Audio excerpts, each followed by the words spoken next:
Le Cercle RH est un grand entretien aujourd'hui avec une pépite, l'entreprise Septéo, et une très belle et incroyable aventure entrepreneuriale. J'accueille son président, Hugues Galambrin. Bonjour Hugues. Bonjour. Très heureux de vous accueillir sur le plateau de Smart Jobs.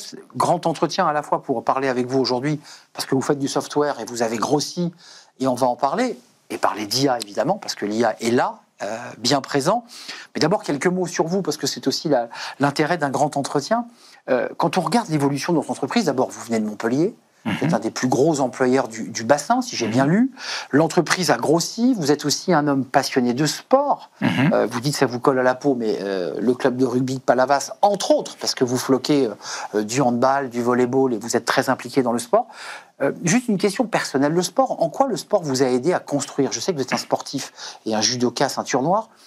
En quoi le sport vous a aidé à structurer l'entrepreneur que vous êtes? Il me faudrait beaucoup plus qu'une émission pour vous expliquer ça, parce que c'est quasi philosophique. Je pense d'ailleurs qu'on ne fait pas assez de sport de façon générale dans le monde éducatif. Je pense qu'être bien dans sa tête et dans son corps, c'est un élément fondamental pour être à l'aise sur le plan professionnel, quelle que soit la mission qui est la sienne. Alors moi, il se trouve qu'en plus, je suis judoka à la base. Alors j'ai fait à peu près beaucoup de sports collectifs par ailleurs. Et c'est important d'ailleurs d'allier le sport collectif et le sport individuel. Et le judo, en plus, c'est autre chose. Le judo, ce sont des valeurs, beaucoup de respect pour la performance et respect pour le maître, respect pour l'intelligence que revêt d'ailleurs le prof, parce que le judo c'est aussi l'art de la souplesse. Voilà, donc c'est presque un sport éducatif. Le judo d'ailleurs, je crois qu'il y a beaucoup d'enfants qui sont au judo au départ pour des raisons éducatives et beaucoup qui s'arrêtent vite, malheureusement, parce que c'est un sport qui est très difficile, physiquement extrêmement exigeant. Mais je pense, pour répondre de façon définitive à votre question, pas définitive, mais je ferme le banc sur cette première question, c'est le sport est essentiel. Le sport est essentiel. Pour être bien dans sa tête, il faut être bien dans son corps. Pour être bien dans son corps, il faut être bien avec soi-même. Le sport vous apporte ça. Et beaucoup de modestie aussi, parce que dans le sport, on gagne, et c'est formidable, l'excitation et on perd beaucoup. Il faut apprendre les échecs. Et il faut apprendre à se relever. D'ailleurs, vous noterez que le judo, on vous apprend d'abord à chuter. Chuter, exact. Voilà. Et la chute en judo, si vous regardez une chute avant en judo, c'est une chute où on se relève tout de suite. On est debout. Donc, voilà pourquoi le sport est, de mon point de vue, un exercice. Toutes les métaphores d'un sport dans la réussite d'une entreprise. 3167 collaborateurs, peut-être que j'en oublie quelques-uns parce que vous grossissez très vite. C'est une entreprise qui fait du logiciel software. En un mot, est-ce que vous imaginiez que Septéo allait arriver là, et vous n'êtes pas en train de vous arrêter et de freiner, vous êtes encore en train d'accélérer à l'international, on y reviendra. Quand vous regardez dans le rétro, vous dites on a fait un boulot de dingue? Non, on se dit jamais ça, parce qu'en fait on le vit au quotidien, donc on voit toujours plus haut. Donc en fait, on voit toujours ce qu'il nous faut faire demain et rarement ce qu'on a fait hier.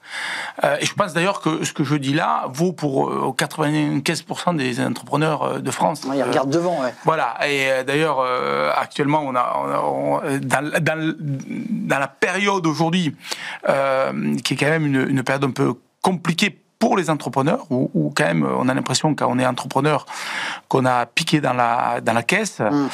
Il n'y a pas plus optimiste qu'un entrepreneur. Si vous n'êtes pas optimiste et que vous êtes entrepreneur, il y a un problème. Vous n'y arrivez pas. Donc c'est pour ça que quand vous dites on a fait un travail de dingue, non, on a fait notre travail. On l'a sans doute à peu près bien fait pour en être là, mais en aucun cas on regarde tellement derrière soi. On va parler du déploiement d'IA, de votre stratégie IA, tant vers les collaborateurs, parce que 3167 collaborateurs avec des pays, la Tunisie, l'international, on y reviendra, avec aussi la stratégie d'intégrer l'IA dans le software, ça c'est une nouvelle étape. Quand même sur le plan humain, moi je vous ai entendu sur le BIG faire une petite conférence d'une dizaine de minutes, où vous disiez des choses, et nous on est une émission RH, je veux pas de silo, je veux pas de verticalité, je veux quelque chose de très horizontal, je veux des managers engagés, je veux créer une sorte de quoi ? De dynamique positive. C'est pas exactement les mots que vous utilisez, mais c'était ça l'idée. Ça vous écheville au corps, cette stratégie-là. Jeune entreprise, horizontalité, autonomie. Est-ce que c'est ça un peu la philosophie de Septéo ? Oui, on peut dire ça. En fait, il y a 3 mots qui caractérisent un petit peu la politique RH de Septéo. La première, c'est la responsabilité. On pourrait en parler longuement sur la notion de qu'est-ce que la responsabilité, mais la notion de responsabilité est très forte.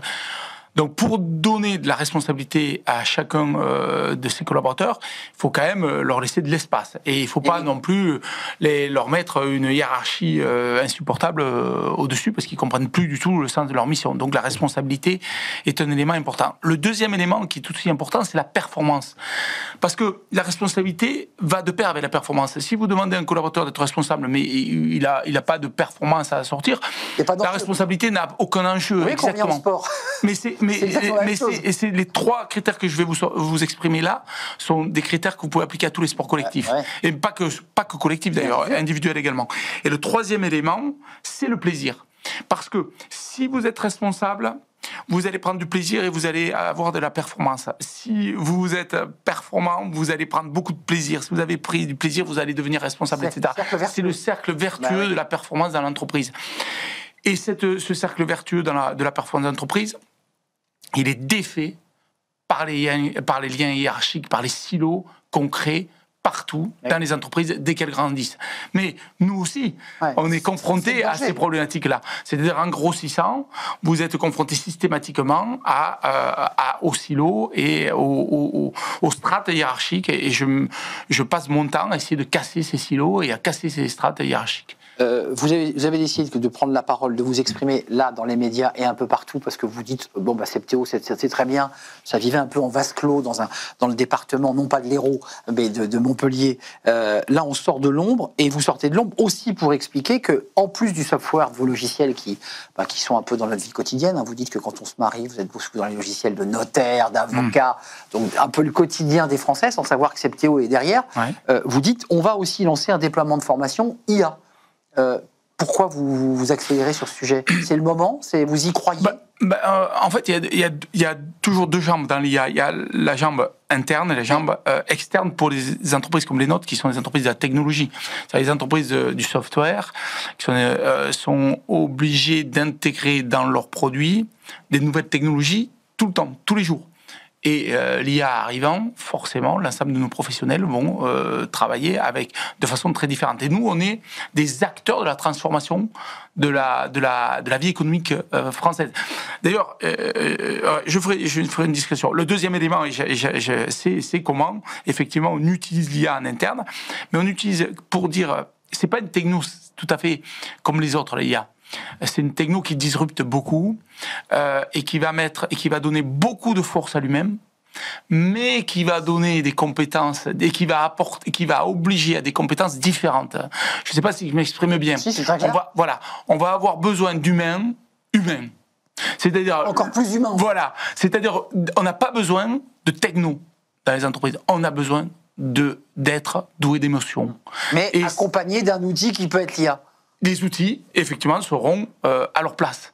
Et les outils seront sans doute beaucoup plus performants demain avec l'IA. Mais on aura besoin encore plus de la transpiration d'humanité dans le corps de chacun d'entre nous.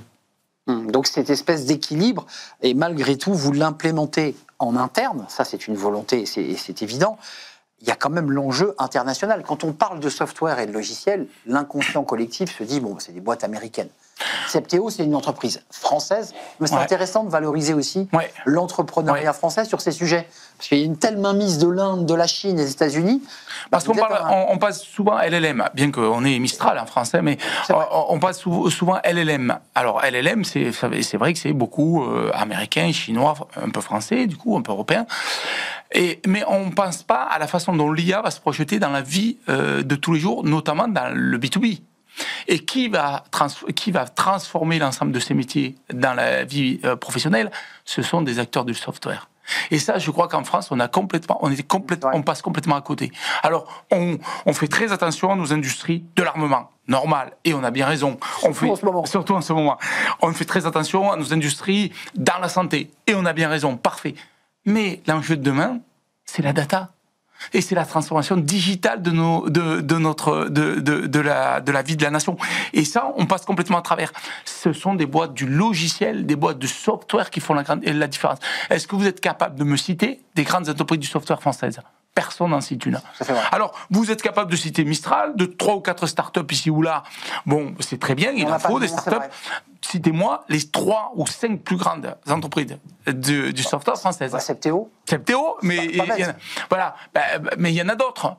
Voilà, et donc je suis pas là pour, je suis pas la porte-voix de mes collègues et de mes confrères, mais c'est le parent pauvre, alors même que sur le plan stratégique, tout va se passer dans le software demain matin. Et l'IA va être portée par des acteurs français du software. Parce que l'IA sera aussi intégrée dans le software. Bien sûr. Et c'est ces boîtes du software qui vont transformer le monde de demain.